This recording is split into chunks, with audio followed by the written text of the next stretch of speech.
Hey there, SOS 232 folks. Hopefully you're doing well.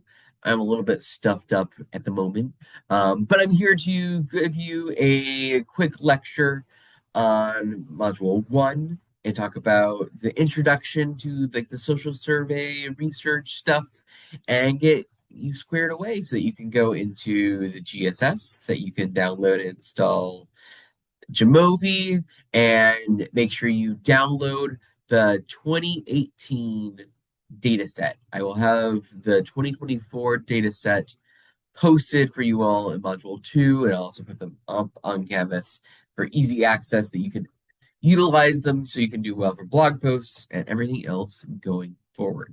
Go ahead. So in this module, we're going to develop your survey research skills, help make you all better social scientists, and understand where all this stuff is coming from. In social science in general, it follows this idea of operate. And social science in general deals with operationalization. It's values that go alongside of our actual research. The survey design helps with properties, disposition designs, survey data with categorical versus continuous, and then records versus sort of fields or field observations, with some secondary survey data and data excavation. Now, the application of the scientific method in studying people and the social world. It's basically our goal is to see how the world and society works from a pattern recognition standpoint as well as a sort of data analytic standpoint. And it kind of leans into the sociological imagination. If you took Social 131, Introductory Sociology, sociological imagination basically takes those concrete examples and tries to build a pattern over it, as well as having these theoretical and trying to make the concrete come alive through these theoretical claims. We often conduct social science research through the use of data or information, including summaries of data, producing statistics. Statistics is basically the science of data. It explores that concerns with anything that concerns with collection, organization, analysis, interpretation, and presentation of data. Now, the scientific method all works together to develop this idea of theory, where we're asking a research question, we formulate the hypotheses, we collect data, we analyze data, evaluate the hypotheses, and in this process, we're going to examine social relationships, study relevant literature, develop a research design, contribute new evidence of literature to begin again, and eventually just develop the theory about knowledge and everything that goes along with it. So as you ask your research questions, formulate your hypotheses, all these things, make sure that you keep, you're collecting your data, you're analyzing your data, you're evaluating your hypotheses, and pointing in the direction of future research questions. The goal isn't to just say, oh, I answered my question and I'm done. It's to keep pushing knowledge forward. Some basic scientific terms, this operationalization business is just turning concepts into measures. How do I make a metric out of this? How do I deal with these specific questions? And how can we measure them to get us the answers we're looking for? Grappling with the essential questions of science empirical research basically is what survey questions can I choose from this sort of GSS data explorer that we're about to do to measure what I'd like to research on? With objectivity, it's based on sort of this selected measures, data analysis, and conclusions that are not swayed by either own personal beliefs, opinions, and values. What are the things that I say? Asterisk, highlight, make sure you know. We do not use the personal I in this course when writing your blogs, homework assignments. Rather than saying I found these findings interesting, simply say these findings are interesting. We'll look about the stuff more when you go over the rules of writing for each module, and we'll talk about that a little bit when I go into the sort of course tour overview of things you'll see in the video up above at the top of the modules page. So honesty and truthfulness, when analyzing data, interpreting results, and reporting findings, scientists must report the results honestly and truthfully. Sometimes it's not what we're wanting. We have to remain objective and not be bent on proving anything, but or swaying the opinion of others as much as we're trying to find out what the truth of things are. So you want to make sure you say, am I being honest and truthful when reporting? Does my write-up provide accurate assessments of my findings? Now, based on the steps of the scientific method, another scientist could repeat the study, hopefully based on their findings, verify, refute, modify the findings for original study. We would like to have replicability. Replicability. There we go. We want to replicate this stuff. If I can replicate it, it means it's going to happen again and again and again. And this advanced knowledge, understanding, and the search for truth. When we write up our findings, we want to make sure that people can replicate our research because then they can confirm what we did makes sense. Also, with generalization, the responsibility of the scientist is to add to our general understanding and to contribute to our general theoretical understanding of how the world works. I'll always be asking you to move from just reporting the findings or setting up your propositions to thinking about broader implications about your findings. And so get ready to think about the big picture.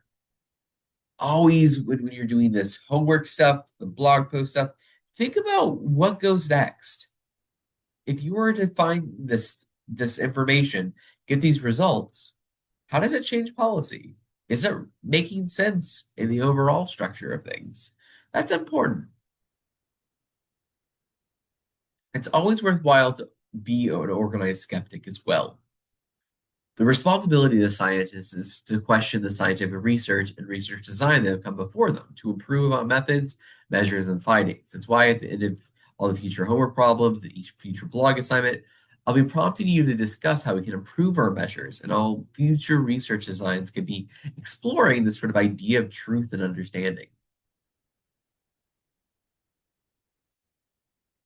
And when I prompt you to discuss how we can improve on all of these things, take into account two major components: measurement validity and measurement reliability. Now, measurement reliability just basically means that seems like a consistent response, and people are actually seriously responding to the survey question because they take the question seriously. In other cases, where they're less concerned about the question and not important, what it's not important about them, they might just be randomly guessing or filling out the survey in order to just complete it. So when it's done like that, it's not very reliable. It's something to always keep in mind with survey data. You are hoping that people are actually responding the way that you're asking for the data. They're not just trying to fill things out or lying about stuff. It's your responsibility as a social scientist to be a little skeptical of this research that's gone in before to make sure we can improve upon it and advance our knowledge. We want to have a gut check. And measurement validity is basically evaluating your survey questions, measuring your concepts. You have to check for essentially, is this a valid or good measure of the particular belief, value, or behavior? So are these survey questions valid?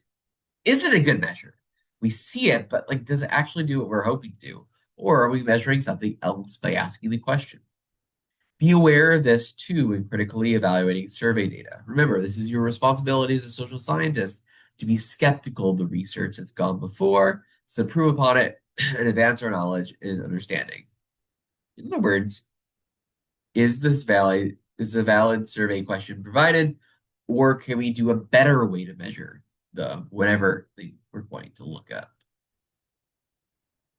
Now, survey research is one way social scientists collect data. There are other ways, such as experimental methods, but many social scientists collect their data on surveying. We'll talk a little bit about experimental design and whatnot a little bit later into the course, but for right now, we want to look at the social scientist element. Survey research is often referred to as a self-reported design. So we ask respondents to self-report on their attitudes, values, beliefs, and opinions through the survey questions that we ask. And we're going to have a couple of major sort of collections of our data. We have our properties. Properties are sort of the individual and household characteristics. I would say this properties is like demographics. What makes the person themselves? Well, dispositions there's you can't have dispositions without positions. So what are your beliefs? What are your values? What are you claiming toward?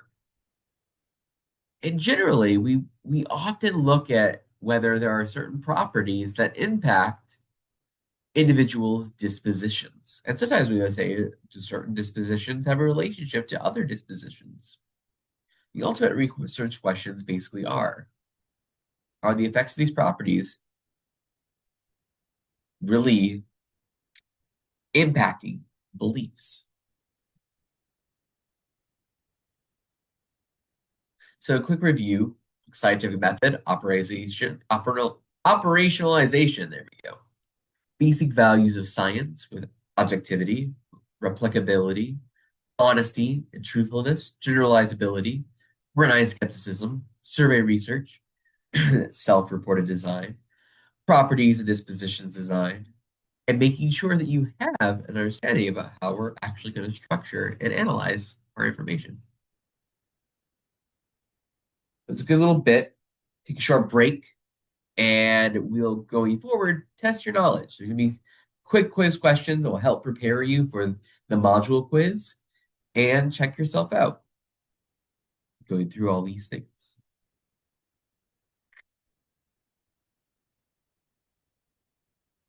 All right. So check out the survey that I posted inside the materials for review and readings component of this module. We have a survey. We can code the survey if we wanted to and structure it if needed. So some reviews levels of measurement. So survey questions where respondents respond to a series of categories like race, gender, education level, and others. So these are things, these categories help explain something about an individual. It could be your shirt color, it could be what race you are, your gender, your education level, etc. And these are typically in words, but we'll talk about that in a second. It doesn't have to necessarily be words only, just these categories that break down. Now, in survey research, we can measure a person's response data in two ways: through survey questions that are categorical, or through survey questions that are measured on a continuous or numeric scale. So the next part is numerical variables. So survey questions where the respondent responds to a number that makes sense to perform math operations on. And what I mean by that is, does it make sense to do an average of something? Sometimes it doesn't. So like height fits this description. You could say someone is an inch taller in one's height. The zip code doesn't. It doesn't make sense to add a number to the 859 area code to get an 860 area code. Likewise, no one would say, oh, I have an 859 area code and a 606 area code. So the average of the two was, and I don't know, like the 700, what is that? 732.5? That's silly. That's ridiculous. Instead, you might say how many people have an area code of a certain value, and so people have an area code of this value, or a zip code, so people don't have a value. A zip code has 40475. That makes sense. You can have a frequency, but not really an average. We'll talk about that more in module 2 when we start talking about our numerical values. So this distinction is very important as it determines what type of analyses or statistics we actually do with our data. We'll also review briefly the survey data that goes along with this stuff. So eventually you're going to download Jamovi and you're going to access Jamovi material, including the GSS, the Global Social Survey. But in this sort of spreadsheet thing, it looks kind of like an Excel spreadsheet a little bit, right? We have our columns and we have our rows. The three basic elements for our survey data. These rows are basically the cases. These are your observations or your individuals. It contains your data on each respondent and how they responded in that survey. The variables or fields are in the columns. So basically, contains data on how each respondent answered the question, and they have a specific mnemonic or variable name. So if I want to know a big old question, that's a lot of information to put onto a specific variable name. But we might have a code name. This code name helps us derive essentially, you know, the main pieces of what we think it should be like education. But we also can have a code book that provides us the translation for all these values. So in general, the column is your variable field, rows, record cases, and these mnemonics or your names of your variables tells us what these things should be in our structure. And then we can go to a code book to help explain what those variables should be. Now, there's also secondary survey research. So typically, it takes a long time to get really good survey data. You would take months to get this stuff. We don't have that time. We have weeks, and we need to get the ball rolling within days. So when we typically, in like primary data that we collect ourselves, secondary survey research is basically where we take pre-existing data to uncover important patterns that exist inside the populations. We'll work with pre-existing survey data like the General Social Survey to examine and test our research questions. So this is what the main component of this semester is going to be. We're going to be using SOS 232, we'll be using secondary survey research. Now, the General Social Survey has been around for a while. It's been around since 1972. We'll explore this really more in depth in Module 2 with the GSS Data Explorer, but we're going to get started with it in Module 1. So get ready for the adventure. So some data excavation we'll deal with. This deals with secondary data. Since the data is already there, we got to search the database for interesting variables, survey questions to start to measure or operationalize our research questions.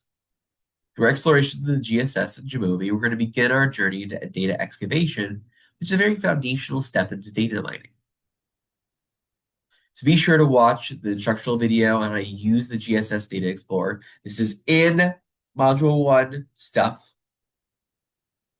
And search through cool survey questions for the General Social Survey. This week, for your blog post assignment, you'll be required to do all your work with the GSS Data Explorer and sort of get excited about doing secondary data analysis. You're going to find a question that you think is interesting, and we're going to maybe pencil it away to look at maybe possibly later. Excavate the GSS data through the GSS Data Explorer for those interesting variables. So now we're going to sort of break things up and look at something that I'm going to talk about because I think we need to formalize this stuff. It's something that may not be spoken about a lot in classes formally. And so we'll talk about it even though we're banning it. I know it's awful. I'm a horrible person. You're welcome. We're going to talk about artificial intelligence and these large language models because these also produce data. The idea of sort of having natural language processing, and basically artificial intelligence is the simulation of human intelligence processes by machines, especially computer systems. And large language models are advanced computer programs trained on the vast amounts of text data, enabling them to understand and generate human-like language. They're capable of writing stories, answering questions, assisting with various tasks involving text, like homework. Don't do it. These models have applications such as writing, translation, and communication. Yes, they could be useful, but they're not exactly what we hope they would be for the bigger picture. This sounds nice and fancy because ChatGPT wrote it. I asked them to explain large language models in 3 sentences for someone who has little understanding of statistics or computers. Avoid using like. I asked for that. It gave me it. It does some decent jobs. with this stuff, but it's not perfect. Quick run through artificial intelligence. I'm not going to go through all of these things, but basically, Alan Turing, I don't know if you've ever seen the Imitation Game, basically did the Turing test. If a machine tricks a human into thinking it's a human, it has an intelligence. And so then it does all these things, whether we have Alexa, we have Siri, the Roomba, these things. ChatGPT is now available in public testing. We dealt with these things to sort of see how artificial intelligence kind of becomes an element. ChatGPT, has these sort of transformers, and they like built all these things up over the course of like 5 years, and then became a big boom. And the LLM process is really gnarly. But basically, you have original text, it finds these pieces out of there, encodes them, feeds into a model. It says these are the best things that are supposed to be happening, decodes it, and turns it into text through things like ChatGPT, Bard, Claude. This stuff will do what it needs to say what are the things you're saying and what are the most likely answers to come through it. And some things like DALL-E or the image creator for Microsoft Design, you could do these sort of AI generated images like Oscar holding an Oscar. So Oscar the Grouch holding an Academy Award. And you could take these really massive parameters to make these structures. But Gen AI is not the solution. It could be a tool. And I think in our world, we're leading into a what can we do to structure how we're going to use it? They're a great support tool. I mean, they're basically Googling on steroids, but it's not a substitute for actual human work, and it can often compromise it. For one, these services often will produce these things called hallucinations. And this is what happens when it generates a response that's either factually incorrect, nonsensical, or disconnected from the input prompt. The issue is because the responses are pulled from text data mining, not from actual knowledge. It's not answering a question for you. It's just looking into what's out there in the void and saying, based on what they asked, these are what the responses should be. It would be up to you to provide a clear understanding of the process to avoid these mishaps. But like, as Dr. Liam Daly, English professor, would say, it's a sociopath. It'll lie to you and also believe it. And that's a big thing to keep in mind. If one of the things I can easily flag people with is when they give me wrong results, because that's what ChatGPT said. They have no idea whether this is correct or not. If you're just doing that, then let's be real. Your future bosses could do that too, and they know what's going on. So, what makes you, your future employee, worth hiring? Knowing these skill sets and knowing what you're supposed to be saying and how you're supposed to be saying it is a big deal because it makes sure that you are able to control AI instead of AI controlling what is coming out of your writing. There's also the idea of ethical issues, so the environmental impact, privacy, intellectual property, that's IP and ownership. So like the idea of art being AI generated versus human generated. One's voice is often considered personal. Be careful about implementing incorrect voices that don't match the audience at hand. It may sound correct, but it doesn't resemble the correct voice. I want to hear your all's voice.